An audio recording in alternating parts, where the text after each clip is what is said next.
ನೋಡಿ, ಇತ್ತೀಚೆಗೆ ರಾಜಧಾನಿ ಬೆಂಗಳೂರಿನಲ್ಲಿ ಫೇಕ್ ಬಾಂಬ್ ಕರೆಗಳು ಅಥವಾ ಫೇಕ್ ಬಾಂಬ್ ಇಮೇಲ್ಗಳು ಸಿಕ್ಕಾಪಟ್ಟೆ ಜಾಸ್ತಿ ಆಯಿತು. ಆದರೆ ಅವ್ರ ಮೇಲೆ ಕ್ರಮ ಏನು ತಗೋತಾ ಇದ್ದಾರೆ ಅನ್ನೋದು ಪ್ರಶ್ನೆ.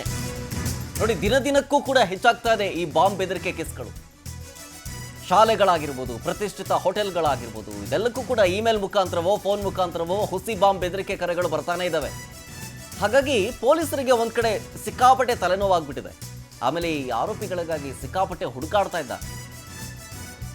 ಯಾವಾಗ ಈ ಕೇಸ್ ವಿಚಾರಕ್ಕೆ ಬರುತ್ತೋ ಅದೆಲ್ಲವೂ ಕೂಡ FIR ಮಾತ್ರ ಸೀಮಿತವಾಗ್ಬಿಡ್ತಾ ಇದೆ ಈ ಬೆದರಿಕೆ ಕರೆ ಕೇಸ್ಗಳು. ಯಾಕೆಂದ್ರೆ ಈ ಬೆದರಿಕೆ ಹಾಕ್ತಾರಲ್ಲ ಈ ಆರೋಪಿಗಳು, ಕುತಂತ್ರಿಗಳು, ಎಲ್ಲೋ ವಿದೇಶದಲ್ಲಿ ಕೂತಿರ್ತಾರೆ ಅಥವಾ ಇನ್ಯಾವುದೋ ಬೇರೆ ಬೇರೆ ರಾಜ್ಯಗಳು ಕೂತಿರ್ತಾರೆ. ಅಲ್ಲಿಂದ ಈ ಕೃತ್ಯವನ್ನು ಮಾಡುವಂಥ ಸಾಧ್ಯತೆಗಳೇ ಜಾಸ್ತಿ ಇದ್ದಾವೆ. ಇತ್ತೀಚೆಗೆ ಕೋರಮಂಗಲದಲ್ಲಿರುವಂತಹ ಒಂದು ಸ್ಕೂಲ್ಗೂ ಕೂಡ ಬೆದರಿಕೆ ಹಾಕಲಾಗಿತ್ತು. ಇದಕ್ಕೆ ಸಂಬಂಧಪಟ್ಟಂತೆ FIR ದಾಖಲಾಗಿದೆ. ಆದರೂ ಕೂಡ ಆರೋಪಿಗಳು ಪತ್ತೆಯಾಗಿಲ್ಲ. ಕಾರಣ IP ಅಡ್ರೆಸ್ ಯಾವುದೋ ಬೇರೆ ತೋರಿಸ್ತಾ ಇದೆ, ಯಾವುದೋ ಬೇರೆ ಸ್ಟೇಟೋ ಅಥವಾ ಯಾವುದೋ ಬೇರೆ ದೇಶನೋ ತೋರಿಸ್ತಾ ಇದೆ. ಎಲ್ಲೋ ಕೂತ್ಕೊಂಡು ಇಲ್ಲಿ ಬೆದರಿಕೆ ಹಾಕ್ತಾ ಇರೋದು ಇದೊಂದು ರೀತಿಯಾಗಿ ಪೊಲೀಸರಿಗೆ ಸಿಕ್ಕಾಪಟ್ಟೆ ತಲೆನೋವಾಗ್ಬಿಟ್ಟಿದೆ.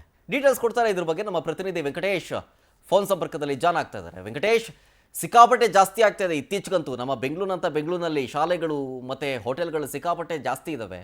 ಎಲ್ಲಿ ನೋಡಿದ್ರು ಕೂಡ ಈ ಬೆದರಿಕೆ ಮೇಲ್ಗಳು ಕರೆಗಳು ಬರ್ತಾ ಇದ್ರು. ಇದು ಪೊಲೀಸರು ಯಾಕೆ ಕಂಟ್ರೋಲ್ ಮಾಡಕ್ ಆಗ್ತಾ ಇಲ್ಲ ಅಂತ? ಸಿಲಿಕಾನ್ ಸಿಟಿಯಲ್ಲಿ ಏನು ಹುಸಿ ಬಾಂಬ್ ಕರೆಗಳು ಬರುವಂತದ್ದು ಮತ್ತೆ ಮೇಲ್ ಬರುವಂತದ್ದು ಕೂಡ ಸಾಮಾನ್ಯವಾಗಿರುವಂತದ್ದು. ಸಾಕಷ್ಟು ಬಾರಿ ಇಂತಹ ಪ್ರಕರಣಗಳು ಕೂಡ ನಾವು ಗಮನಿಸಿದ್ದೇವೆ. ಶಾಲೆಗಳಿಗೆ ಆಗಿರ್ಬೋದು, ಪ್ರತಿಷ್ಠಿತ ಕಂಪನಿಗಳಿಗಾಗಿರ್ಬೋದು, ಈ ರೀತಿಯಾಗಿ ಇನ್ನು ಕೆಲವೇ ಕ್ಷಣಗಳಲ್ಲಿ ಬಾಂಬ್ ಬ್ಲಾಸ್ಟ್ ಆಗುತ್ತೆ, ಎಚ್ಚರ ವಹಿಸಿ ಅಂತ ಹೇಳುವಂತಹ ಮಾತುಗಳು ಮತ್ತೆ ಮೇಲ್ಗಳು ಕೂಡ ಬಂದಿರುವಂತದ್ದು. ಸಾಕಷ್ಟು ಬಾರಿ ಶಾಲೆಗಳು ಕೂಡ ಈ ಒಂದು ಸಂಜೆ ಸಂದರ್ಭದಲ್ಲಿ ಕೂಡ ಮೇಲ್ ಬಂದಿರುತ್ತೆ. ಬೆಳಗ್ಗೆ ಬಂದು ಶಾಲಾ ಆಡಳಿತ ಮಂಡಳಿ ಓಪನ್ ಮಾಡದಂತ ಸಂದರ್ಭದಲ್ಲಿ ಆ ವೆಬ್ಸೈಟ್ಗಳಲ್ಲಿ ಕೂಡ ಒಂದು ಬಂದಿರುತ್ತೆ. ಆ ಸಂದರ್ಭದಲ್ಲಿ ಪೊಲೀಸರಿಗೂ ಕೂಡ ಮಾಹಿತಿಯನ್ನು ಕೊಡ್ತಾರೆ. ಅಗ್ನಿಶಾಮಕ ದಳ ಸಿಬ್ಬಂದಿ, ಬಾಂಬ್ ಸ್ಕ್ವಾಡ್ ಸೇರಿದಂತೆ ಪೊಲೀಸರು ಕೂಡ ಬಂದು ಪರಿಶೀಲನೆ ಮಾಡ್ತಾರೆ. ಆ ಸಂದರ್ಭದಲ್ಲಿ ಅದೊಂದು ಹುಸಿ ಬಾಂಬ್ ಕರೆ ಅಂತ ಹೇಳಿ ಕೂಡ ಅವರು ಕನ್ಫರ್ಮ್ ಆಗುತ್ತೆ. ಅದಾದ ನಂತರ ಏನು ಎಲ್ಲಿಂದ ಆರೋಪಿಗಳು ಕರೆಯನ್ನು ಮಾಡಿದ್ರು, ಮೇಲ್ ಮಾಡಿದ್ರು ಅನ್ನೋಂತಹ ಒಂದು ಟ್ರೇಸ್ ಔಟ್ ಮಾಡುವಂತಹ ಸಂದರ್ಭದಲ್ಲಿ ಕೆಲವು ಪ್ರಕರಣಗಳನ್ನು ಪೊಲೀಸರು ಭೇದಿಸುವಲ್ಲಿ ಯಶಸ್ವಿಯಾಗಿದ್ದಾರೆ.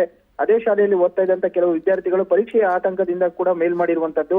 ಇನ್ನು ಕೆಲವೊಂದು ಏನು ಒಂದು ಕಂಪನಿಯಲ್ಲಿ ಕೆಲಸ ಮಾಡ್ತಾ ಇದ್ದಂತಹ ಉದ್ಯೋಗಿಗಳೇನಿದ್ದಾರೆ ಅವರನ್ನ ಕೆಲಸದಿಂದ ವಜಾ ಮಾಡಿದಂತ ಸಂದರ್ಭದಲ್ಲಿ ಕೂಡ ಅವರು ಈ ರೀತಿಯಾದಂತ ಮೇಲ್ಗಳು ಮಾಡಿರುವಂತದ್ದು ಗೊತ್ತಾಗಿದೆ. ಆದ್ರೆ ಕೆಲವೊಂದು ಪ್ರಕರಣಗಳನ್ನ ಕೇವಲ FIR ಗೆ ಸೀಮಿತವಾಗಿರುವಂತದ್ದು. ಆ ಒಂದು IP ಅಡ್ರೆಸ್ ನ ಮೂಲಕ ಅವ್ರನ್ನ ಪರಿಶೀಲನೆಗೆ ಮುಂದಾದಂತ ವೇಳೆಯಲ್ಲಿ ಅವರು ಬೇರೆ ದೇಶಗಳಲ್ಲಿ ಕೂತು ಈ ರೀತಿಯಾದಂತಹ ಒಂದು ಮೇಲ್ ಮಾಡುತ್ತಾ ಇರುವಂತದ್ದು ಗೊತ್ತಾಗ್ತಾ ಇರುವಂತದ್ದು.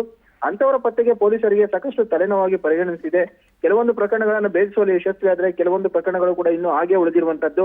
ಸೊ ಹಾಗಾಗಿ ಬೇರೆ ದೇಶ ಮತ್ತು ರಾಜ್ಯಗಳಲ್ಲಿ ಇರೋದ್ರಿಂದಾಗಿ ಅವರ ಒಂದು ಪತ್ತೆಗೂ ಕೂಡ ವಿಳಂಬವಾಗ್ತಾ ಇದೆ. ಪೊಲೀಸರು ಕೂಡ ಒಂದು ಟೆಕ್ನಿಕಲ್ ಅನ್ನ ಬಳಸಿಕೊಂಡು ಅವರ ಒಂದು ಬಂಧನಕ್ಕೂ ಮುಂದಾಗ್ತಾ ಇರುವಂತದ್ದು. ಶರತ್, ಥ್ಯಾಂಕ್ ಯು ವೆಂಕಟೇಶ್ ಡೀಟೇಲ್ಸ್ಗಾಗಿ.